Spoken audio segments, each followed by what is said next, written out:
All right, welcome to the second video on this channel.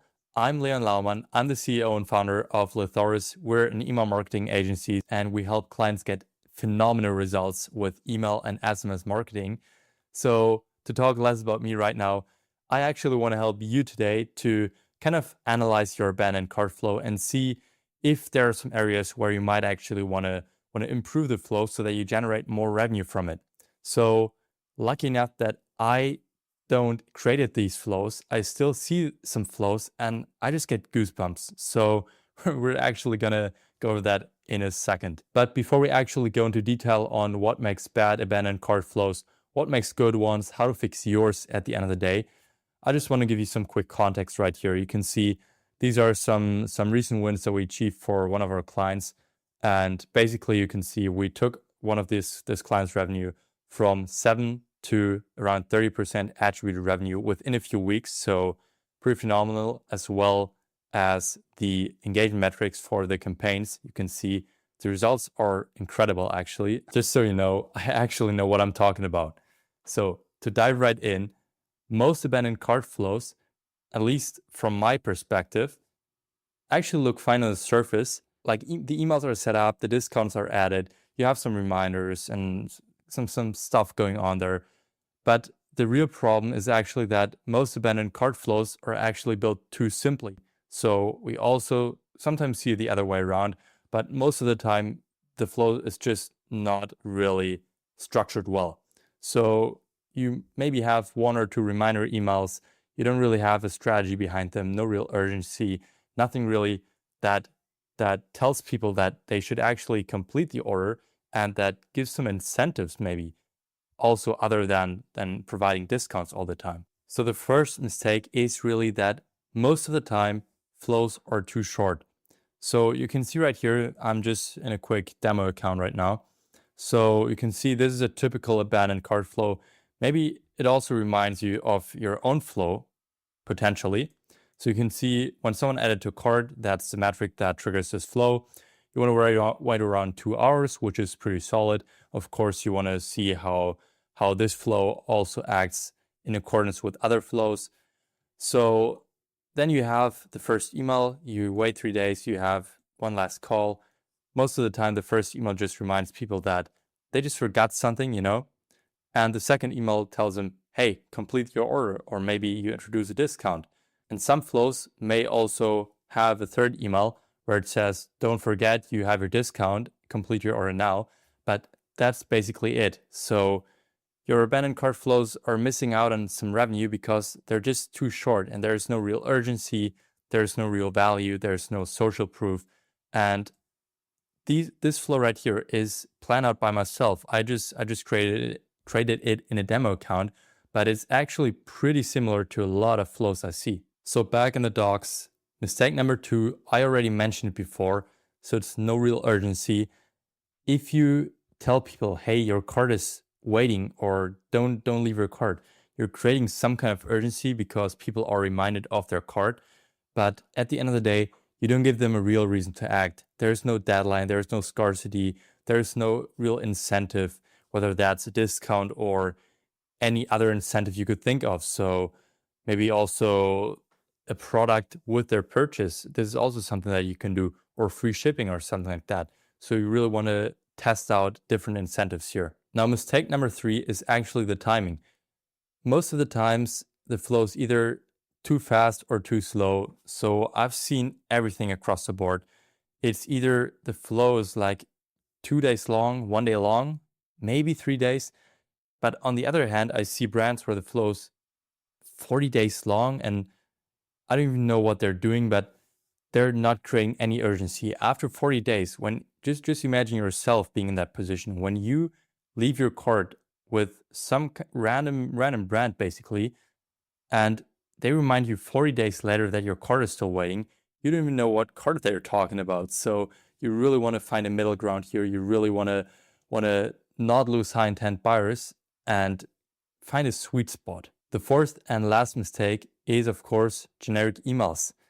Most emails look the same for everyone, and you might think right now, well, Leon, these are flows. They trigger based on certain actions, based on certain behavior. Of course, a lot of people will receive them. But actually, I'm not talking about the emails themselves, about the designs you have, but rather about dynamic content and personalization. Meaning, when you have their first name, please use it in these emails. Meaning, you say, hey, first name, you left your card, it's still waiting. And below that, no matter if you have the first name or not, you really can lead with dynamic content. And I know most of you know that dynamic content is existent. You know that it kind of works, but you don't know how it works. So for that, if that's you, I have a doc down below where I exactly lay out the dynamic content. You can just copy the steps. You can just follow through this guide and also copy all the code. I provided everything for you there. And you can just use it for all of your emails, for all of your flows.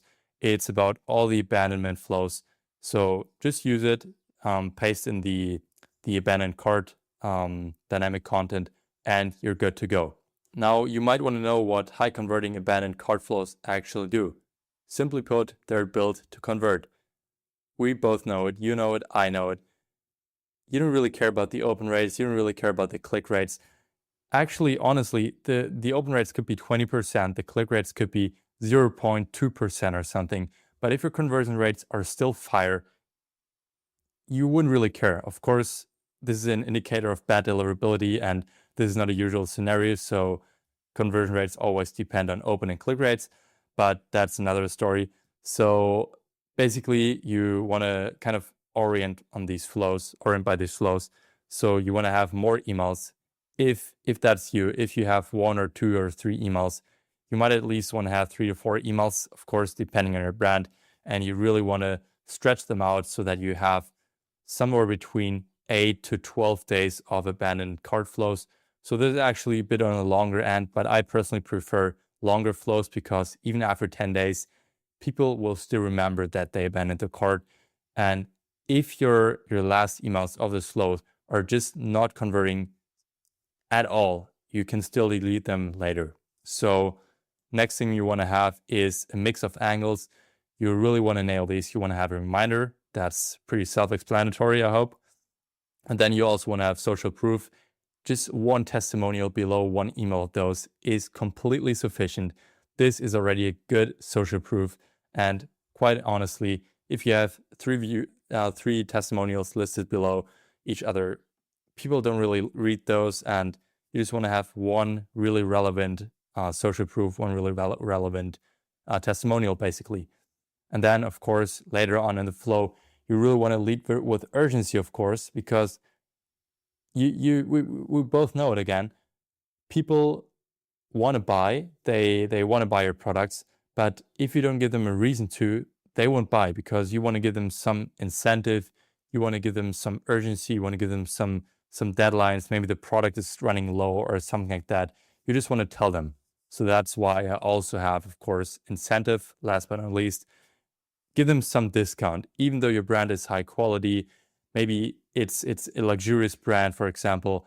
You can still give a small incentive. You won't train people for discounts because those abandonment flows are just such a great opportunity to convert more people. So really try out incentives and urgency, no matter what kind of niche you're in. And I hope you understood it by now. We want to have dynamic product blogs in your emails. I don't care what brand you are, what niche you're in. We've tested it so many times. I've actually never seen an email in an A/B test with no dynamic product blog outperforming another variation where we have a dynamic product blog. So it's pretty self-explanatory, and it's just a great way to personalize your emails. Even though you just have their email, you don't have their name or something like that. People will see this product, they'll remind it, they'll remember it, and they'll be like, oh, right, this is what I want. So I might actually return to my cart.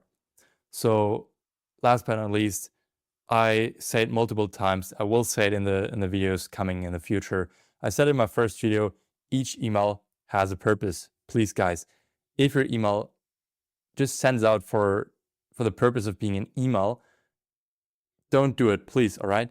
You want to have some kind of incentive. You want to have some kind of social proof. You want to have some kind of goal at the end of the day. So really make sure that your email has something to deliver to the people, because if there's zero value, people don't care. All right. Your design could look perfect. They could be the best emails on earth in terms of design. You really want to nail the copy. You really want to nail the structure and all of that. The key takeaway is that abandoned cart flows don't really work when they just exist.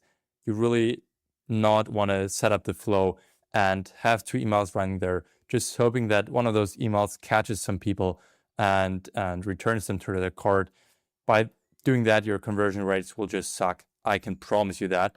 So these emails really just work when they're tailored to the subscriber. They're really built to convert with a clear objective in mind, with a clear goal in mind, and really providing value to the customer as well. You don't just want to tell them, hey, please purchase from us because you left your cart and now please give us your money. It doesn't work like that. You want to provide them value by adding social proof, by adding maybe a discount, for example. This always works great. And you really want to give them some kind of value that they're like, all right, I really like this brand. They just reminded me, maybe I should actually complete my order. So that's the way it works. Now that's it for today's video. I hope you enjoyed it. I hope it kind of provided some value to you. If you have any questions about setting up abandoned cart flows, and if you also want to know how to properly set up an abandoned cart flow, I will definitely provide a video for that in the future. But please let me know in the comments down below so that I know what to record next. And I hope you have a lovely day. I hope you have a wonderful day, and see you on the next one.